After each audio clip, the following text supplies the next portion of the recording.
I came back from the cabin without warning. I'd forgotten my keys. Walking into the apartment, I went numb. My daughter was on her knees in front of her father-in-law.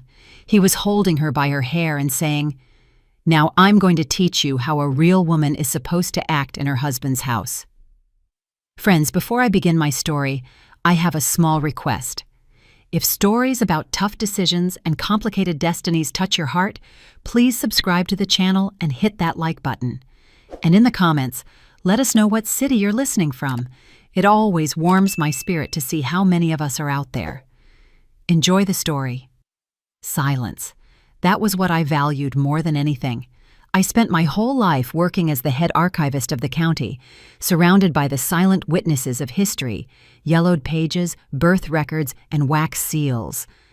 Documents don't scream, they don't demand attention, they just hold the truth until someone decides to find it. But for the last 2 years, my own home, my sanctuary with its high ceilings and creaky oak floors, had ceased to be a place of silence. It had turned into a battleground. I always believed that patience was a woman's highest virtue. When my daughter Zadie married Elroy, I made room, both literally and figuratively.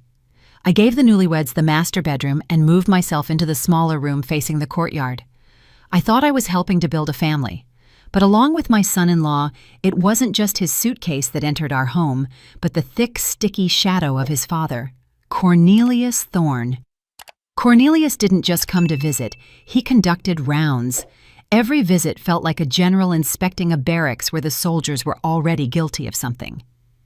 "Ms. Althea," he would boom, barely stepping over the threshold, not even taking off his heavy cashmere coat.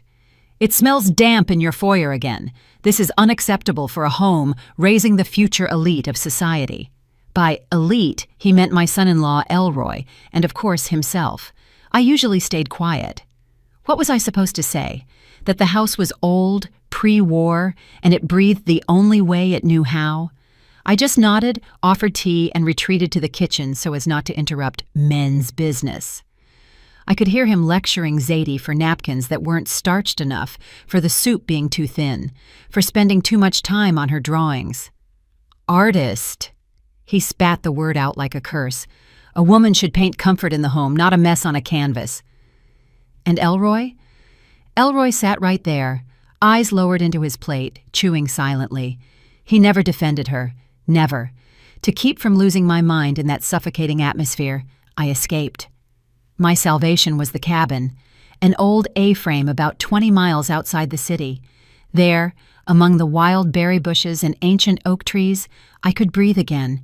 I went there at the slightest opportunity, leaving the apartment entirely at the disposal of the Thorne dynasty, as Cornelius loved to call them. I thought my absence made my daughter's life easier. I thought my silence was buying her peace.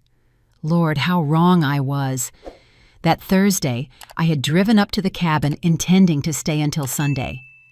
The weather was surprisingly warm for October. The air was crisp and clear. I spent the whole day in the garden, covering the rose bushes for winter. It was only toward evening, when the sun was already dipping behind the pines, that I felt that familiar heaviness at the base of my skull. Blood pressure. I reached for my bag where my medicine kit usually was, and my blood ran cold. The pill organizer was still at home, on the dresser in the hallway. I clearly remembered taking it out to find my keys, and in my haste, forgetting to put it back. Staying at the cabin without my medication was risky. I wasn't at an age to play games with hypertension. Sighing, I packed my things. The last bus had already left, but I was lucky enough to catch a ride back to the city with a neighbor. The whole way, I stared at the lights blurring past the window and thought about Zadie.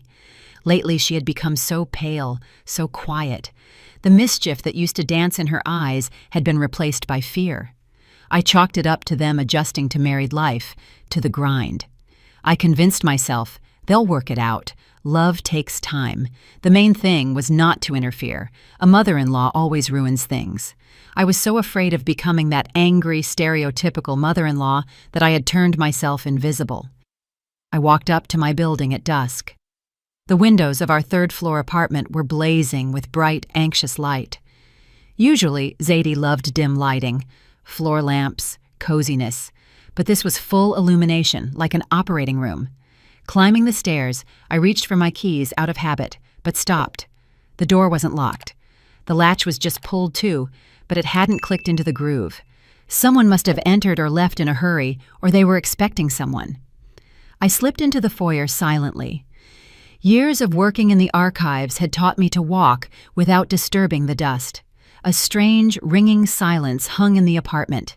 No TV, no clinking dishes, only a low, measured voice drifting from the living room. "Because you don't understand your place, little girl." It was Cornelius. But the tone, it wasn't the grumpy tone I was used to. There was a cold, sadistic threat in this voice. I took a few steps down the hallway. My heart was beating somewhere in my throat, but my feet carried me forward on their own. I stopped in the doorway, hidden by the shadow of the china cabinet, and looked into the living room. The image that revealed itself to me burned away every last shred of sentimentality I had left.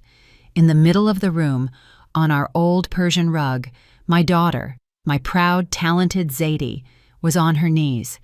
She was wearing a simple house dress, her head hung low.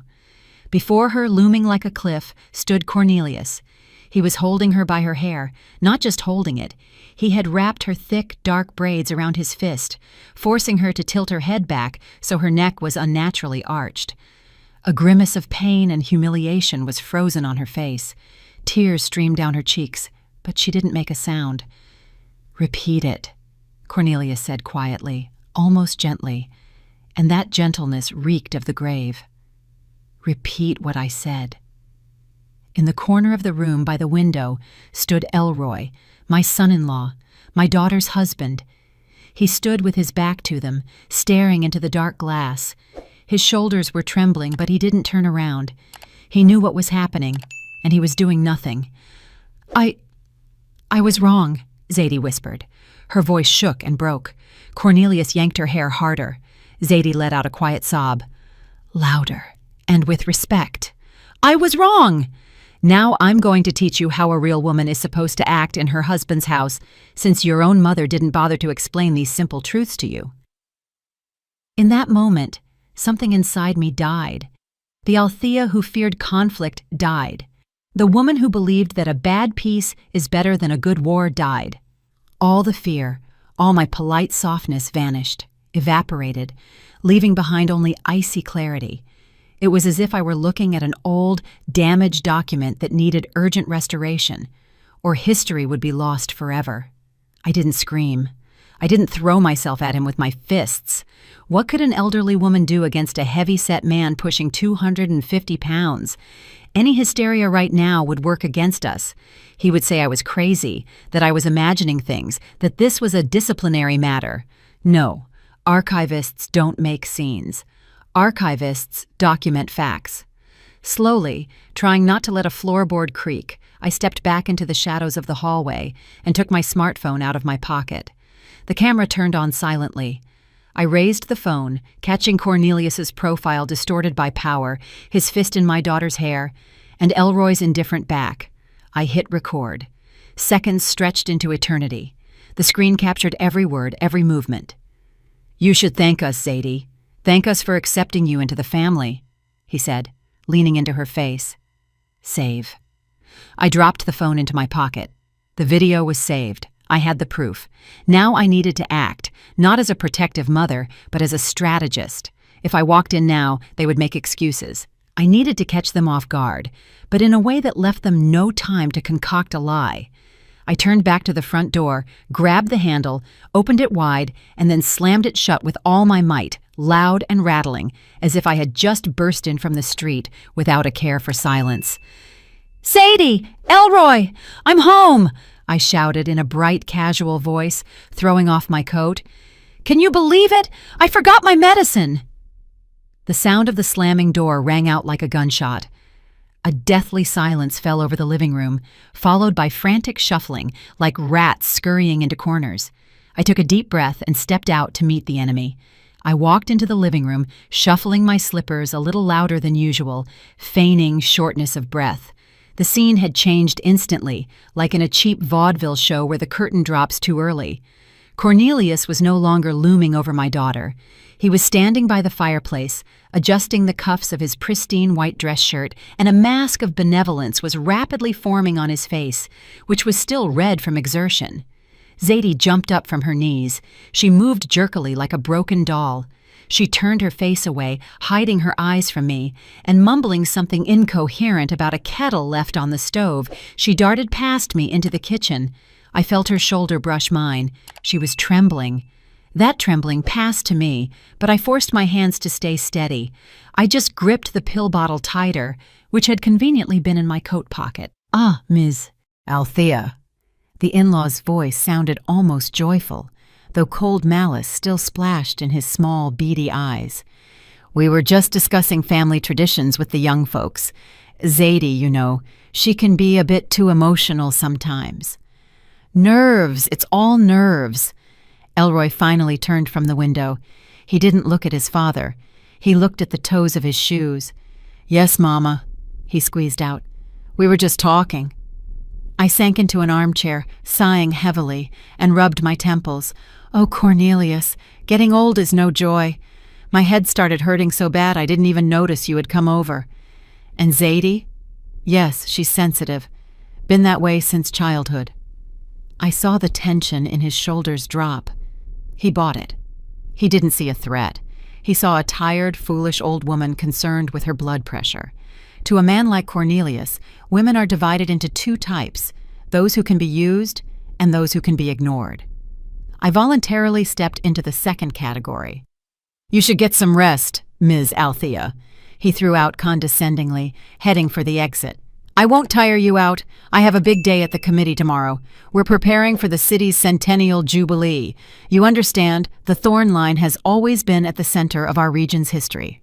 He left, leaving behind the smell of expensive cologne mixed with the smell of fear, which now soaked the walls of my apartment. I didn't sleep that night. I lay in the dark, listening to the silence in my daughter's room through the wall. It was too dense, that silence. I knew Zadie wasn't sleeping. I knew she was lying there, staring at the ceiling, hating herself for her weakness. I wanted to go to her, hug her, tell her I saw everything. But I stopped myself. If I interfered now, if I made a scene, Cornelius would just take Elroy, pressure Zadie with debts, and paint us as hysterical women. He was a master manipulator. To defeat a dragon, you don't charge at it with a pocket knife. You need to know where the soft underbelly is beneath the scales. I needed a weapon, and I knew exactly where it lay. In the morning, as soon as the city woke up, I dressed strictly but modestly in my usual gray coat and left the house. I told Zadie I was going to the pharmacy, but my path lay in a different direction. The city archives were located in the building of the former Merchants Guild. Massive doors, the smell of old paper and dust. This smell was dearer to me than perfume. I had worked here for 40 years. I was greeted with smiles. The young intern at the front desk didn't even ask for a pass, just nodded. "Good morning, Miss Althea. Coming to visit us?" "Yes, sweetheart." I smiled my most harmless smile. "Decided to check on old friends and clarify a few things from my memoirs." I walked into the vault. It was cool in there, rows of metal shelves stretched into the gloom. I knew this labyrinth by heart. My fingers remembered where to look. I didn't go to the city council section, where Cornelius would have looked for confirmation of his greatness. I went to the private collections section, sealed by special order. 20 years ago, Etta, Cornelius's wife and my best friend, was dying of cancer. A week before the end, she handed me a box. "Hide this, Althea," she whispered then, squeezing my hand with dry, hot fingers. "If Cornelius finds this, he'll destroy everything. Promise me you'll open this only in dire need." I promised. I filed the documents as an unclaimed private archive and shoved the box into the farthest corner of shelf number 17. I hoped this day would never come. I kept the piece of Etta's memory, allowing Cornelius to play the grieving widower and the great patriarch. But yesterday he raised a hand to my daughter. The statute of limitations had expired. I found the box. It was covered in a thin layer of gray dust. Blowing it off, I untied the strings of the folder. Inside lay letters, yellowed envelopes covered in Etta's small beaded handwriting, and beneath them, a thick notebook with a faux leather cover, a medical registry from a private clinic that had closed in the late 90s. I scanned the documents. My heart beat steadily and sharply, like a metronome. This wasn't just a weapon. This was a bomb capable of blowing apart the entire fake facade Cornelius had been building for decades. His vaunted dynasty, his pride in his ancestors' blood, his right to power, it all rested on one big lie. I carefully placed the papers in my bag. Now I knew what to do. Walking out of the archives, I sat on a bench in the square. The sun shone bright but offered no warmth. I took out my phone and dialed the in-law's number. It rang for a long time. He didn't like to answer immediately. He held the pause to emphasize his importance. "Speaking," his baritone finally boomed. "Good morning, Cornelius. It's Althea. I hope I'm not distracting you from state affairs." My voice was soft, almost fawning. "I'm busy, Ms. Althea. Speak to the point." Of course, it's about yesterday.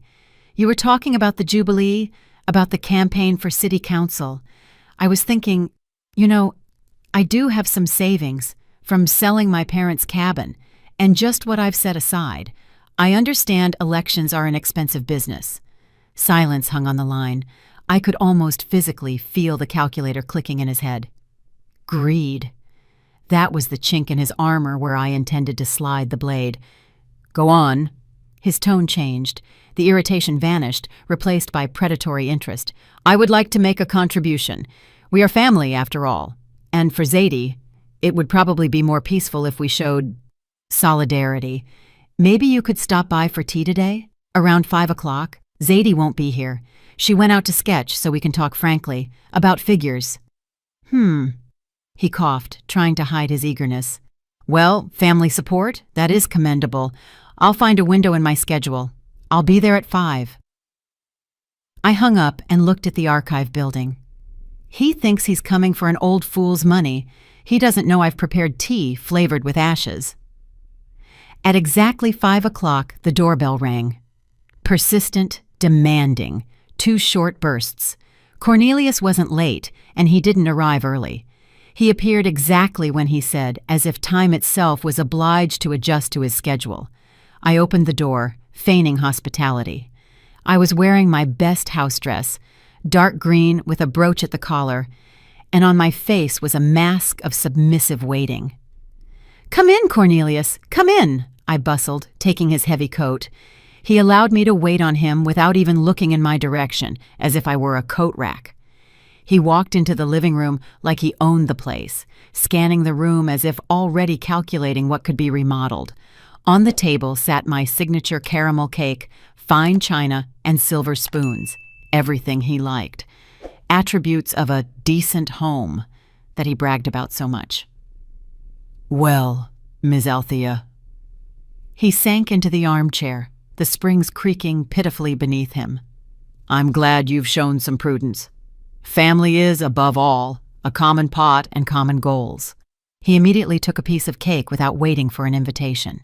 He ate greedily but neatly, wiping the corners of his mouth with a napkin after every bite. I sat opposite, hands folded in my lap, observing. "Of course, Cornelius. I understand what a responsibility it is to be a thorn. The elections, the council, it all requires funds." "Precisely." He nodded, swallowing a chunk. "A campaign is an expensive affair. Banners, meetings, press. People need to see power. They need to see that history stands behind me. By the way, about the sum. What figure are we discussing?" I named a sum. Not too big to look suspiciously generous, but not small either, enough to make his eyes light up with a greedy glint. It was money saved for a rainy day. Well, I couldn't imagine a rainier day than yesterday. "Respectable." He nodded graciously, leaning back. "That will cover the printing costs. Zadie, of course, could earn something herself, but with her character and talents—" He waved his hand dismissively. "You've spoiled her too much, Althea. A woman should be a quiet harbor, not a storm in a water glass. Look at my Etta. She was a saint of a woman, quiet, submissive, knew her place. At the mention of Etta, everything inside me tightened. Knew her place. I remembered that place. I remembered her tear-stained eyes, the bruises she hid under long sleeves, and the animal fear with which she flinched at the sound of his footsteps. Yes, Etta was wonderful, I said quietly, pouring him more tea. By the way, Cornelius, I was going through some old papers in the closet the other day. You know, nostalgia, and I found a curious thing. I stood up and went to the dresser, where I had placed a small stack of letters tied with a ribbon beforehand. It was just a tiny fraction of what I had taken from the archives, the most innocent part, just correspondence between Etta and her sister about the weather and fabric prices. No secrets, just household nonsense. I placed the stack on the edge of the table next to his cup. Etta's letters. I thought maybe you'd find it pleasant to read, to remember your youth. She writes so warmly about your home. Cornelius didn't even touch the letters. He cast a squeamish glance at them, as if I had put a dead mouse on the table. "Why do I need that junk?" he scoffed. "The past should stay in the past. Etta was a simple woman, Althea. What could she write about? Seedlings? Gossip? No."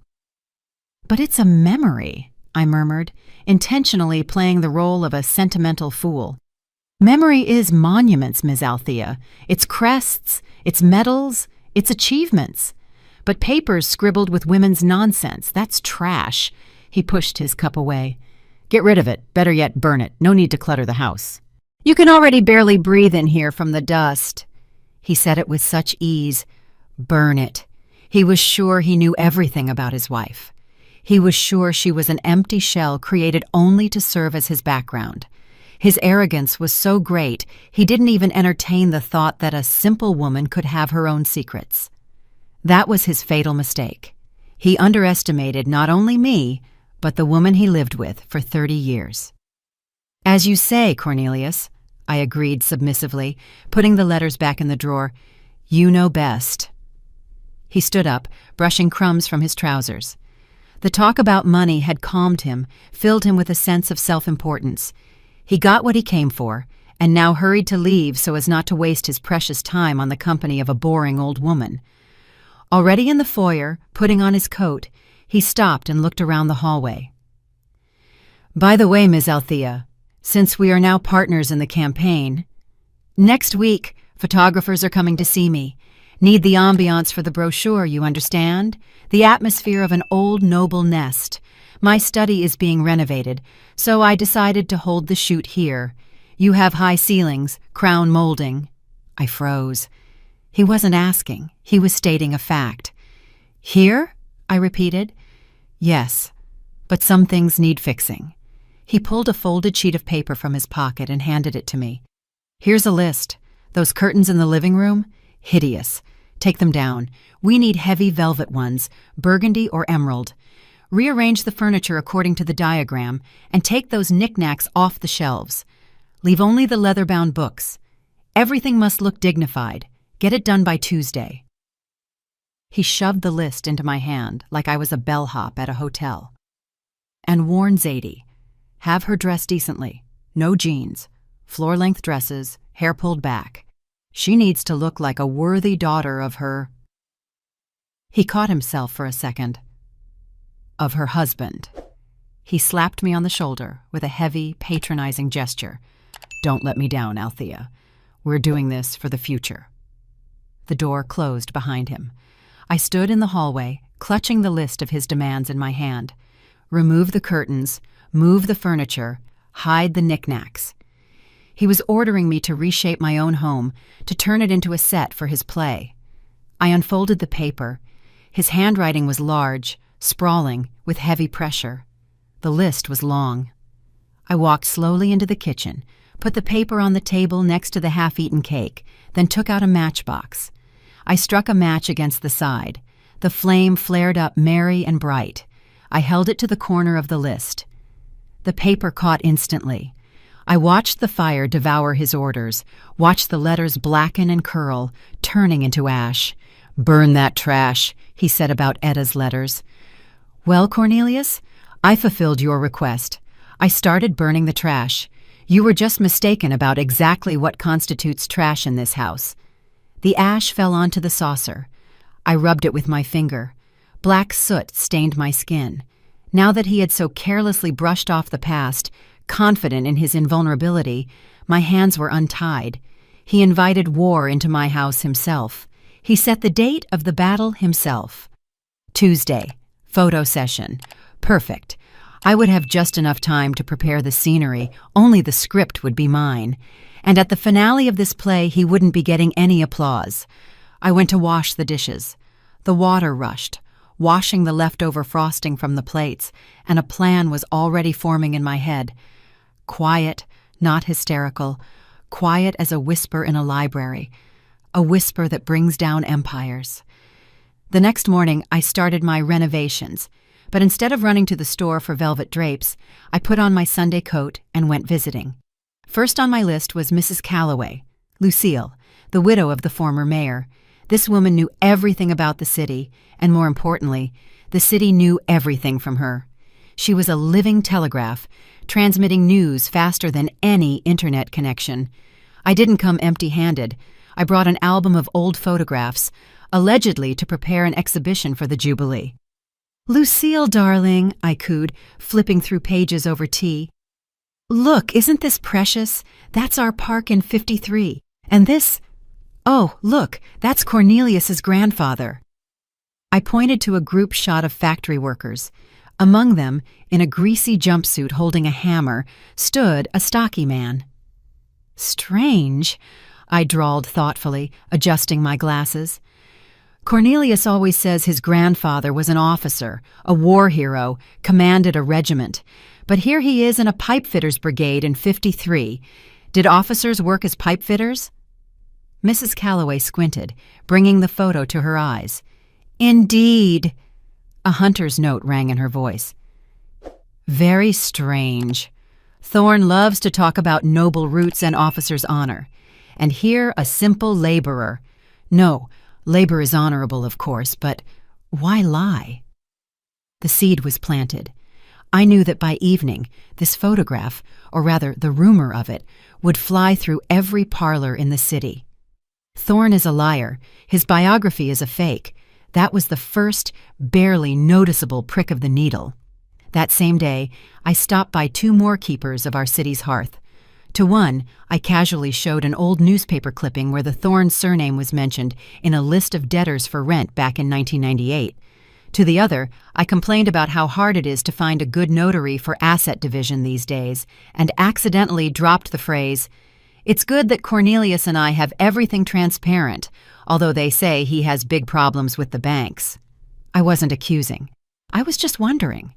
I was a confused old lady finding inconsistencies, and it worked flawlessly. Returning home, I continued my quiet sabotage. On the coffee table in the living room, where Elroy usually drank his evening coffee, I forgot a few brochures. Family law, division of assets, how to protect yourself from spousal debt, psychological abuse, signs and help. In the evening, when my son-in-law returned from work, I watched him from the kitchen through the cracked door. He sat on the sofa, rubbed his face tiredly, and reached for the remote. His gaze fell on the bright cover of the divorce brochure. He froze. His hand with the remote hung in the air. He looked around, as if afraid someone would see him looking at it, and quickly, fussily covered the brochures with a newspaper. But I saw his shoulders tense up. Fear, sticky, cold fear, began to seep into his cozy little world of submission. At night, when the house went quiet, I finally sat at my desk and took out what really mattered. Etta's letters, the ones Cornelius ordered me to burn. I turned on the desk lamp and put on my reading glasses. My hands were trembling slightly as I unfolded the yellowed sheets.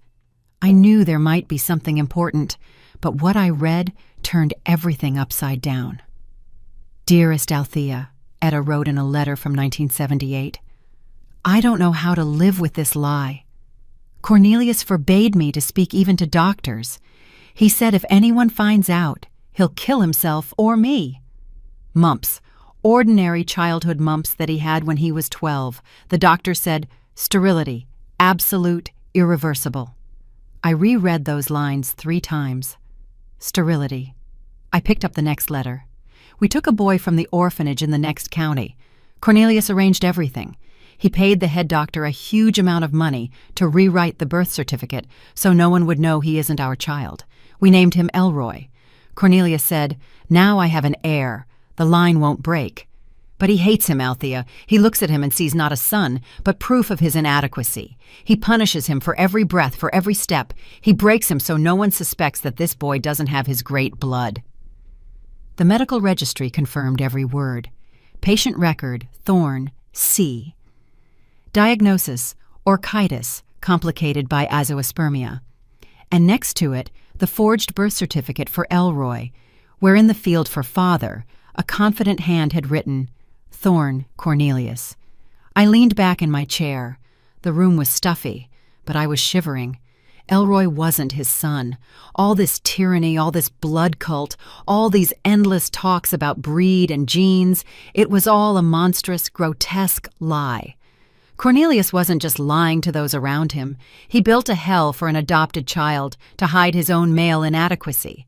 He bullied Elroy his whole life, suppressed his will, turned him into a doormat just because the boy's very existence reminded him of his defect. And at the same time, he demanded he be a worthy thorn. What cynicism! What bottomless vileness! I carefully folded the letters back into the folder. Now I held in my hands not just dirt. I held the key to Elroy's freedom. If he finds out, this tyrant is nobody to him. If he understands he isn't obligated to carry the cross of a dynasty that doesn't exist. Suddenly, my bedroom door creaked. I jumped and quickly covered the folder with a shawl. Zadie stood in the doorway. She was in a nightgown, pale as a sheet, with dark circles under her eyes. Her hands picked at the lace hem. "Mama," she whispered, "are you awake?" "No, darling, come in." She came in and sat on the edge of my bed. She was shaking. I silently took her hand. Her fingers were ice cold. "Mama, I can't take it anymore." Her voice broke into a sob. He doesn't just yell." I squeezed her hand tighter. "Tell me." "This afternoon, when you were out, he called, Cornelius. He said I have to take out another loan for $50,000. My breath caught. "But you already have the mortgage and that car loan." "Mama, that's not all." She looked up at me with eyes full of terror. "He made me take out 3 loans already in the last year. For his projects, for his investments. He said it was temporary, that he'd pay it all back with interest as soon as he won the tender, but he doesn't pay anything back. He just spends the money, Mama, on his suits, on banquets, on creating an image." "Lord have mercy," I exhaled. "Why didn't you say anything?" "He threatened me." Zadie started crying, covering her face with her hands. "He said if I refused or told anyone, he'd make Elroy divorce me. He said he'd sue for custody if we ever had kids, that he'd have me declared mentally incompetent, that he has connections everywhere. Mama, I signed everything. I'm scared of him. He's crazy." I hugged my daughter, pressing her head to my chest. I stroked her hair, feeling cold, calculated rage boiling inside me. He wasn't just a tyrant, he was bankrupt. He was a parasite attached to my daughter, sucking the life and future out of her to feed his bloated pride. He drove her into a debt pit. He blackmailed her with a family he never had by right of blood. "Hush, baby girl, hush," I whispered, rocking her like I did when she was small. "Everything is going to be all right. No one is going to touch you. No one is going to take your future." I looked at the folder under the shawl, then at the clock. It was 3:00 a.m. "Go to sleep, Zadie. Tomorrow is a new day." "Mama, what are we going to do?" She lifted her tear-stained face. "We're trapped." "No," I said firmly. "We aren't the ones trapped. He is. He just doesn't know the lid is slammed shut yet." I tucked her in, gave her a sedative, and waited until she fell asleep. I didn't go to bed myself. I sat in the dark and thought. The stakes had risen to the heavens. This was no longer just about moral humiliation. This was about financial catastrophe and criminal acts. If I simply exposed his lineage, in his malice, he might destroy Zadie financially before he went down. The loans were in her name. Banks don't care who anyone's son is. I needed to act fast and ruthlessly. I didn't just need to defeat him. I needed to crush him publicly, so that no one, not the banks, not the judges, not Elroy, would have any doubt about who he was. Tuesday. Photo session. No, that's too small. I remembered the dinner. The celebratory dinner he planned to host in honor of launching his campaign. "Gather the best people in the city," he said. Excellent. I will help him gather the best people. I will throw him a reception this city will never forget. I took out my planner and started making a guest list. Not the ones he wanted to see, sycophants and new money, but the ones he feared, the ones who remembered real history, and those who could witness his collapse. I wrote the first name. Head of the credit department at First National Bank. Second, editor-in-chief of the City Gazette. The war had moved into the active phase, and I, Althea Vance, the quiet archival mouse, was preparing to be its general. The next morning I called Cornelius. My voice sounded excited, but it was the excitement of a devoted assistant ready to do anything for her patron's success. "Cornelius, I have amazing news," I chirped into the receiver. "I spoke to my acquaintances. You won't believe it, but Mrs. Calloway and even the chairman of the Veterans Council expressed a desire to personally congratulate you on your nomination.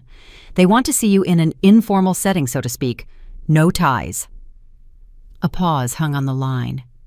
I knew he was puffing up with pride right now like a turkey. The attention of the old guard was a drug to him. "Well then," he drawled leisurely. "That is to be expected. People are drawn to leaders. When?" "Saturday. At my place. I'll host a dinner. Only our most important people. It will be a perfect rehearsal before the big banquet." "Good." He agreed so quickly I barely suppressed a smirk. His vanity was his guide, and I was leading him straight off a cliff. "Just Althea, make sure the table is appropriate. No potato salad, game, sturgeon, good wine. I'll send a wine list."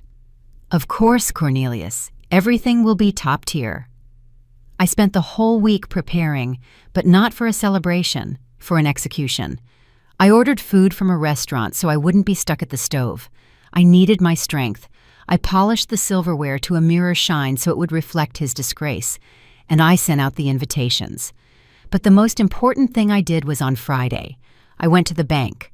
I didn't have power of attorney, but I had an old acquaintance, Mr. Henderson, the branch manager, with whom we once worked on the Historical Preservation Commission. I came to him not as a client, but as a weeping mother. "Robert," I said, sitting in his office and crumpling a handkerchief, "I'm scared for my daughter, my son-in-law. He's acting strangely, taking out loans, says it's for his father's business. But I see there's no money. Zadie cries, says she signed some papers without looking. I'm begging you, just tell me how bad it is. I'm not asking for statements, I just need to know. Do I sell my apartment to save them from prison?" Mr. Henderson, a soul of kindness, couldn't refuse. He went pale looking at the monitor. "Ms. Althea." He took off his glasses. "It's not just bad, it's a catastrophe. 3 consumer loans, crazy interest rates, and all the money was transferred the same day to accounts of some fly-by-night brokerage firms. It's a pyramid scheme, Althea, pure and simple." He printed me an unofficial reference, movement of funds, signatures, dates. It was proof not just of stupidity, but of Cornelius's criminal negligence, playing with my daughter's money in a casino called Investments. Saturday arrived. By 6:00 p.m., my apartment was transformed. I had removed extra items, creating an illusion of space. The table was covered with a snow-white tablecloth. Crystal sparkled. The guests began to gather. Mrs. Calloway arrived in a severe black suit, lips pursed. Old Dr. Abernathy came, who had known everyone in this town since they were in diapers. 3 other respected citizens arrived, the very matriarchs and patriarchs whose opinion was law. They greeted each other with restrained nods. They didn't come to celebrate. They came to watch the spectacle of unseen audacity I had hinted at. Cornelius appeared last. He walked in like a victor in a new graphite-colored suit with cufflinks sparkling in the chandelier light. Elroy and Zadie walked behind him like shadows. Zadie was in a long gray dress, pale, with a dull gaze. Elroy in a tight jacket, hunched over, twitchy. "Greetings, ladies and gentlemen," Cornelius boomed, spreading his arms. "Glad to see the cream of our society at one table." The guests responded with polite but cold nods. Cornelius didn't notice, or didn't want to notice. He walked to the head of the table and sat down, not even waiting for the ladies to be seated. Dinner began. Cornelius talked.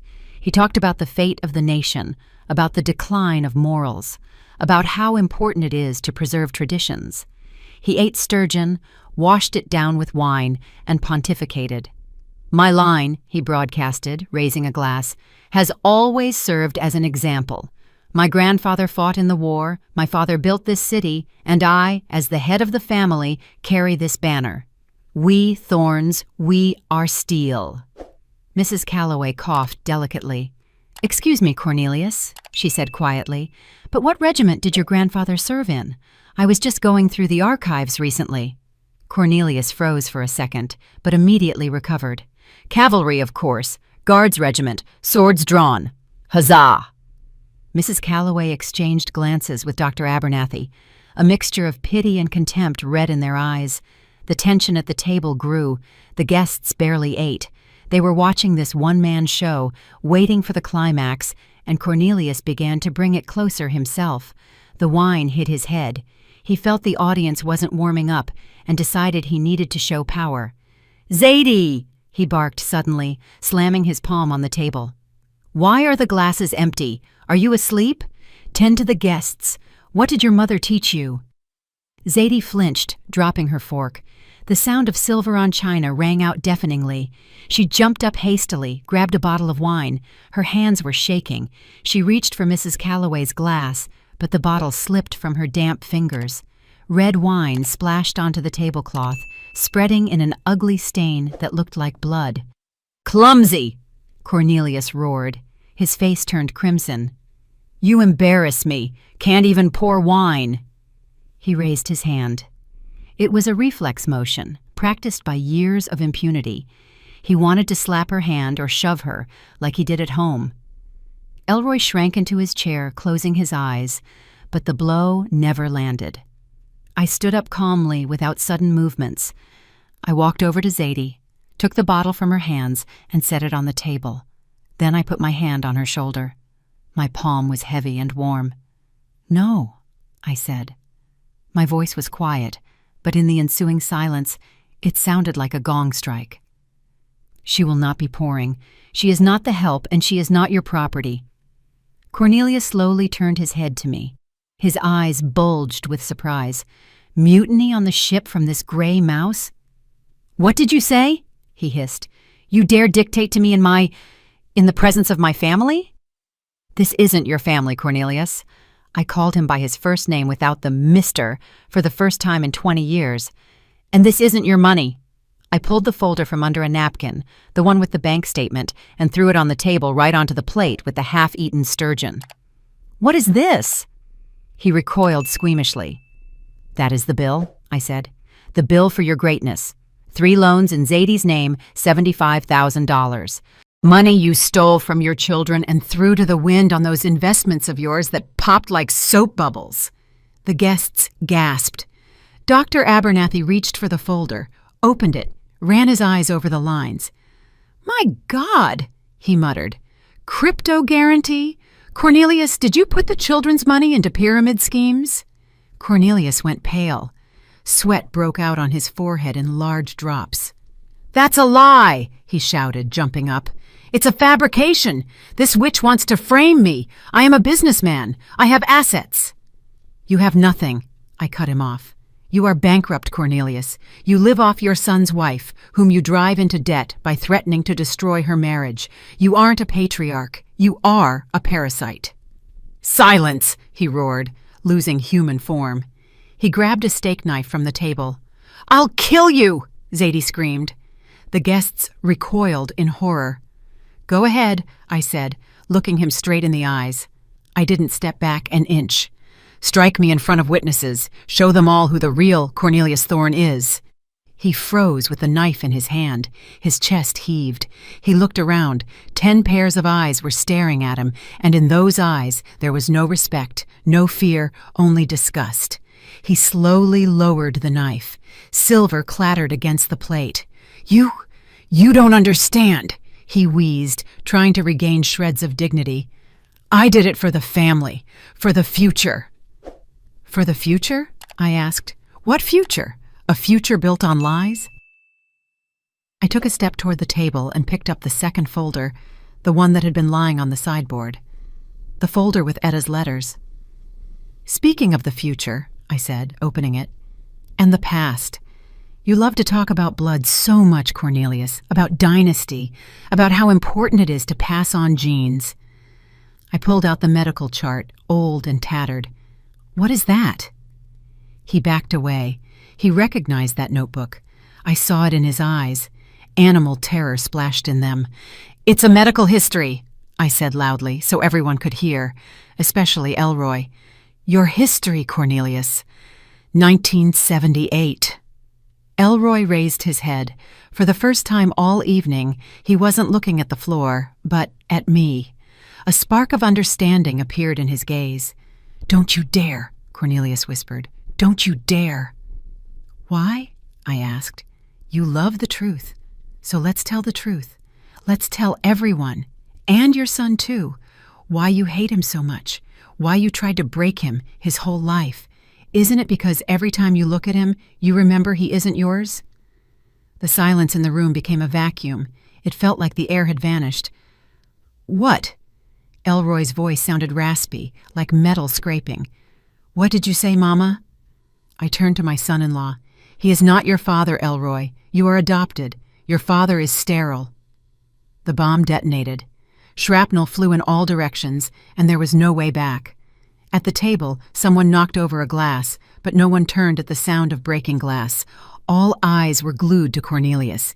He stood white as a sheet, mouth twisted as if punched in the gut. His carefully constructed world, his myth of the dynasty, his power, it all crumbled to dust in 1 second. Elroy slowly rose from his chair. He looked at the man he had called father all his life with a strange, childlike bewilderment. "Is it true?" he asked quietly. "Pop, is it true?" Cornelius was silent. His chest heaved convulsively. He searched for words, searched for a lie that could save him, but this time the lie didn't come. Too many witnesses, too heavy the evidence lay on the table. "Elroy," he began hoarsely, trying to return to a commanding tone, but his voice cracked. "Don't listen to this crazy woman. She wants to tear us apart. She's jealous of our family." "Family?" Elroy repeated. Tears rang in his voice, but they weren't tears of pity. They were tears of revelation. "You told me my whole life I wasn't worthy of your blood, that I shamed the Thorne line. You beat me with a belt for getting C's because Thorns don't get C's. You made me quit music because men in our family are engineers. And now it turns out there is no family line?" "Shut up!" Cornelius roared, turning purple. "I raised you! I fed you! I made a man out of you! You should kiss my feet, you puppy!" He stepped toward Elroy, raising his hand. The habit of hitting, the habit of suppressing, worked automatically. But this time, Zadie stood between them. My quiet, intimidated daughter stepped forward and shielded her husband. She straightened up, squared her shoulders, and suddenly I saw in her that little girl who once wasn't afraid to climb trees and fight with boys. "Don't you dare," she said, clear, loud. "Don't you dare touch him." Cornelius stopped. He looked at Zadie, then at me, then at the guests who watched this scene with horror and revulsion. You all conspired?" he screamed, spitting saliva. "It's a conspiracy. You want to destroy me? I am Cornelius Thorne. I am a candidate for council. I will grind you all into powder." He lunged at me, fists clenched. "You old witch! You set this all up! Give me the papers!" He wanted to snatch the folder from me, but I didn't flinch. I looked him straight in the eyes, and in my eyes, he saw his death. Not physical, no, social. "I won't give you anything, Cornelius," I said in an icy tone. "And if you take one more step, if you lay a finger on my daughter or Elroy, I will send these documents not only to the council, I will send them to the district attorney along with a statement of fraud, along with recordings of your threats, along with Zadie's testimony about how you forced her to take loans." He froze. The word attorney acted on him like a bucket of ice water. He knew his financial affairs were a house of cards. He knew if anyone started digging, he would go to jail, and for a long time. "You wouldn't dare," he whispered. There was no confidence left in his voice. "I would," I answered. "I already have. I sold my jewelry, Cornelius, my grandmother's earrings, the ring my husband gave me. I paid off one of the loans this morning. Now I am your creditor. Part of the debt belongs to me, which means I have every right to demand answers." I was bluffing. I had only paid off a small part, the interest, to buy time. But he didn't know that. He was financially illiterate. He feared numbers just as much as he feared the truth. You're lying." "Want to check?" I took out my phone. "I have a recording of our conversation the day you dragged Zadie by her hair. Want me to play it right now? Let everyone hear how the patriarch speaks to women." I tapped the screen. The silence of the room was torn by his voice, recorded days ago. "A real woman is supposed to act in her husband's house." The sound was clear, vile. Cornelius backed away. He looked at the door. The guests were silent. Mrs. Calloway looked at him like she found a cockroach in her soup. Dr. Abernathy shook his head. Cornelius realized he had lost. His public execution had taken place. The mask was ripped off, and underneath was the ugly, pathetic face of a coward. He turned to Elroy. It was his last chance, the last hope that years of training still worked. "Son," he said, changing his tone to a pitiful, pleading one. "Son, don't listen to them. They want to separate us. I love you. I did everything for you. Was I strict? Yes, but times are hard. A man needs to be toughened. Let's go. Let's go home. We'll sort it out. We're family." He reached out his hand, the hand that a minute ago wanted to strike. Elroy looked at that hand. A painful struggle was happening in his eyes. 20 years of fear, 20 years of submission fought against 1 minute of truth. He looked at his father, then at me, then at Zadie, who still stood before him like a shield. And suddenly he exhaled deeply, convulsively, as if dropping a concrete slab from his shoulders. "No," he said. "What?" Cornelius blinked. "No," Elroy repeated firmer. "I'm not going anywhere with you. And I'm not your son. You said it yourself in the documents." "Elroy!" Cornelius squealed. "You're betraying your father." "I am betraying a lie," Elroy answered. He stepped to Zadie and took her hand. "My family is here. It's Zadie and Ms. Althea. And you're just a man who lived in my house." Cornelius staggered. It was the end. His creation, his project, his victim had rejected him. "Get out," I said quietly. "Get out of my house, Cornelius, and never come near my children again." He swept a wild gaze over everyone. "You'll regret this," he spat. "You'll all come crawling back to me on your knees. I am a thorn. I am—" "You are nobody," Mrs. Calloway interrupted him. She stood up and walked over to me. "Althea, darling, pour me some tea. And this gentleman, it seems, has overstayed his welcome. The door is that way." Cornelius grabbed his jacket from the back of the chair. He ran out of the room, stumbling, ridiculous and pathetic in his anger. We heard the front door slam. Silence hung in the room, but it was a different silence. neither heavy nor suffocating.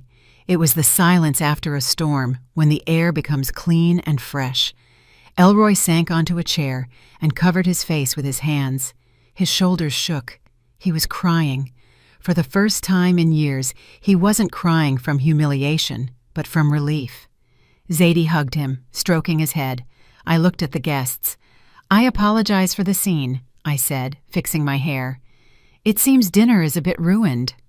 "Oh, nonsense, Althea," Dr. Abernathy smiled, raising his glass. "On the contrary, this was the most honest dinner in years. To the truth, my friends." We clinked glasses. The sound of crystal was pure and joyful. I took a sip of wine and felt warmth spread through my body. The dragon was slain, but I knew he would still try to lash his tail. I was ready for it. The next morning, Cornelius didn't disappear. He came back. Not to the apartment. No, that path was closed to him. I had changed the locks that night, calling a 24-hour locksmith. He returned to Elroy's life, trying to punch a breach in his newfound armor through the phone. The calls started at 7 a.m. Elroy sat in the kitchen, pale, with a cup of cold coffee, staring at the screen where Father flashed. The phone vibrated, crawling across the table like a beetle, demanding attention. "Don't answer," Zadie said quietly, covering his hand with hers. But Elroy answered. The habit of obeying was too deep. He pressed answer and put it on speaker, as if he needed us to hear too, to be witnesses and protectors. "Elroy!" Cornelius's voice no longer sounded commanding, but hysterical, cracking into falsetto. "What are you doing? Do you realize what you've done? You disgraced me in front of the whole town, but I am ready to forgive. Do you hear? I am ready to forgive your stupidity. It's that old witch, Althea. She bewitched you. She always envied me, envied men, because she's an empty woman with no man of her own." I stood at the stove, flipping pancakes. My hand didn't tremble. His insults didn't wound anymore. They were predictable as autumn rain. "She's lying, Elroy," he continued, screaming into the phone. "Those documents are fakes. She bought them in an alley. I am your father. You are my blood. And if you don't come out to me right now, don't come downstairs, I will call the creditors right now. I'll tell them where your wifey lives. I'll tell them she's a fraud. They'll come, Elroy. The collectors will come. They'll take everything down to your underwear. Choose. Either you come down and we go to campaign headquarters, or your life turns into hell." Elroy looked up at me. Fear splashed in his eyes again. Fear of collectors, of the omnipotence of a father who always knew how to solve or create problems. I turned off the stove, wiped my hands on a towel, walked to the table, and took the phone from my son-in-law's hands. "Good morning, Cornelius," I said into the receiver in a calm, matter-of-fact tone. "You seem to have forgotten what I told you yesterday." "You—" He choked. "Put my son on." "You have no son," I cut off. "And regarding the creditors? Don't bother. I already spoke to them." "What?" He choked. "I was at the bank, Cornelius, this morning at opening. I showed them documents. Not the ones about your sterility, that's personal, but the ones about your schemes. About how you forced Zadie to take loans under duress. About where the money went. You know, very smart people work in the bank's security department. They really didn't like that their money was feeding pyramid schemes." Silence hung on the line, heavy, cotton-like. "You're bluffing," he croaked finally. "No. I filed an application for debt restructuring in connection with fraudulent actions of a third party. That is you. And I attached the recording of our conversation. That same one. The bank was very interested. They are already preparing a request to the police." It was a half-truth. I had indeed filed the application, but the bank was still only reviewing it. However, to Cornelius, who panicked at any audit, it sounded like a sentence. "Ah, you wretched," he whispered. "You have a choice, Cornelius," I continued, looking out the window where his figure loomed near his car. "You get in your car right now and drive away. You withdraw your candidacy from the election for health reasons, and you disappear from the city.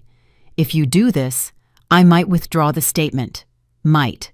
But if you call Elroy or Zadie one more time, I will publish the medical registry. The whole city will know the last of the Thorns is a blank, a dud." I hung up. We walked to the window. Cornelius stood down there, looking up at our balcony. He looked like a deflated balloon. His shoulders slumped. He stood for a minute, then kicked the tire of his car, got behind the wheel, and peeled away abruptly. Elroy watched him go. "He left," he said quietly. "Yes." I nodded. "He left, but it wasn't the end yet. Cornelius was wounded, but not killed. His ego couldn't accept defeat." An hour later, the doorbell rang. A courier stood on the doorstep. He brought an envelope. Inside was a subpoena. Cornelius was suing Elroy, demanding reimbursement for upbringing and maintenance expenses for the last 18 years. An absurd, insane lawsuit dictated by desperation and a desire to hurt one last time. He demanded millions. Elroy read the paper and went white. "He wants to sue," he whispered. "Mama, he wants to sue me for everything I've earned." "He wants to scare you," I said, tearing the subpoena in half. "This is the raving of a madman. No court will accept this, but he wants to fray our nerves." "I'm going to him," Elroy said suddenly. Zadie and I exchanged looks. "No," my daughter cried out. "You aren't going. I won't let you." "I have to." Elroy stood up. His face changed. That softness, that looseness that was always in him disappeared. A hardness appeared. "I have to look him in the eye one time and say everything myself. Not on the phone, not through you, Ms. Althea. Myself. Otherwise, I will never be free." I realized he was right. This was his closure, his battle. I gave him the weapon, but he had to deliver the strike. "All right," I said. "Go. But remember, you owe him nothing. Absolutely nothing." Elroy left. We waited for him for 2 hours. Those were the longest 2 hours of my life. Zadie paced the room. I sat in the armchair, clutching the rosary I found in Etta's jewelry box. He returned, calm. "Well?" Zadie rushed to him. Elroy sat on the sofa and unbuttoned his collar. "He screamed," he said. "He cried. He threatened. He offered me money if I came back and played the role of son for the election. He said without him I am nobody." "And you?" I asked. "And me?" Elroy smiled a weak but genuine smile. "I just listened. I looked at him and saw an old man. A lonely, pathetic old man who built a castle out of sand his whole life. And when he finished yelling and demanded I hand him his coat like before." Zadie held her breath. "I stood up, took the coat, walked up to him. He straightened his shoulders, thought I broke, and I just hung the coat on the rack, opened the door, and said, 'Dress yourself, Cornelius. You have hands.' And I left." I exhaled. Warmth spread through my chest. "He screamed at my back," Elroy added, "but I didn't hear any more. I walked and thought, what a good day it is today."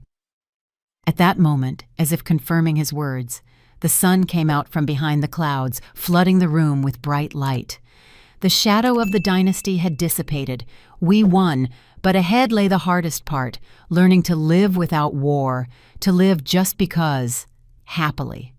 3 months have passed. If you walked into our apartment now, you wouldn't recognize it. The first thing we did was get rid of those heavy, dusty drapes Cornelius loved so much. Now the windows are open to the light, and light ivory tulle sways in the spring breeze. The air in the house has changed. It no longer smells of fear and heart drops. It smells of linseed oil and turpentine. Zadie is painting again. Her easel stands in the exact spot where she once stood on her knees. Now she stands here at full height, brush in hand, and on her canvases bloom bright living cities where no one holds anyone prisoner. Elroy doesn't live with us. That was my condition, and to my surprise, he insisted on it himself. He's renting a small studio on the other side of town. He goes to a therapist, learns to breathe again, learns to make decisions, from choosing toothpaste to planning a budget. He and Zadie, they're like high schoolers now, going on dates, walking in the park, getting to know each other all over again without the looming shadow of a father. I see Elroy look at her not as a life raft, but as a woman he chooses every day of his own free will. And me? I return to where I always felt best, the cabin. I'm sitting on the porch, wrapped in a blanket. Before me steams a cup of tea, the same one made of fine china with a gold rim that I drank from when I declared war on Cornelius. Now it is my victor's cup. Around me is silence, but it's not that ringing emptiness of loneliness. It is the silence of peace. I spent the whole morning in the garden, planting roses. My hands, used to the paper dust of archives, are now in the earth. I'm planting the peace rose variety, large yellow-pink buds. They say they are very resilient, like us. The gate creaked. It was the mail carrier, old Mr. Fred, bringing newspapers and bills. I wasn't expecting letters, but among the electric bills lay a plain white envelope with no return address. The postmark was blurry, but I made out the name of the town, a distant county seat way up north, where winter lasts 6 months. I opened the envelope.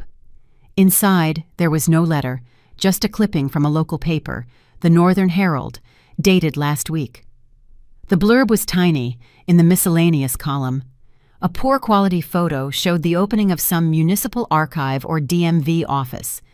In the center, cutting the ribbon, stood the mayor of that town, and to the side, in the background, in a baggy, cheap suit with a folder under his arm, stood him, Cornelius.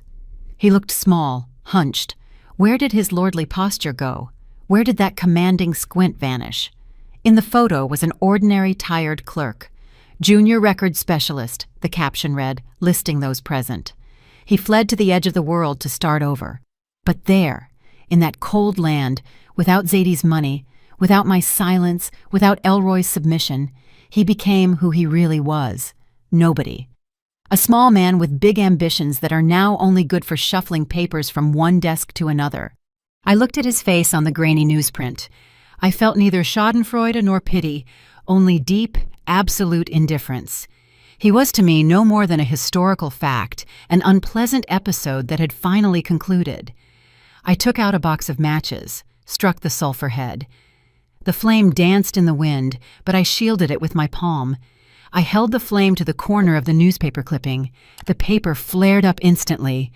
I held it until the fire reached Cornelius's very face, devouring his fake smile, his fear, his past. The ash fell to the ground at the roots of my new roses. Good fertilizer. "Goodbye, Cornelius," I said aloud. The wind picked up the black, weightless dust and carried it into the garden, dissolving it in the air. I took a sip of tea. It was strong, sweet, and hot, the taste of freedom. I closed my eyes and turned my face to the spring sun. I am no longer just a mother or a grandmother, and certainly not a quiet mouse. I am a keeper who was able to protect her fortress, and now, for the first time in many years, the gates of this fortress are open only for happiness. Did you like the story, and which city are you listening from? Let's meet in the comments. If you liked the story, you can support me by sending a super thanks so I can keep bringing more stories like this.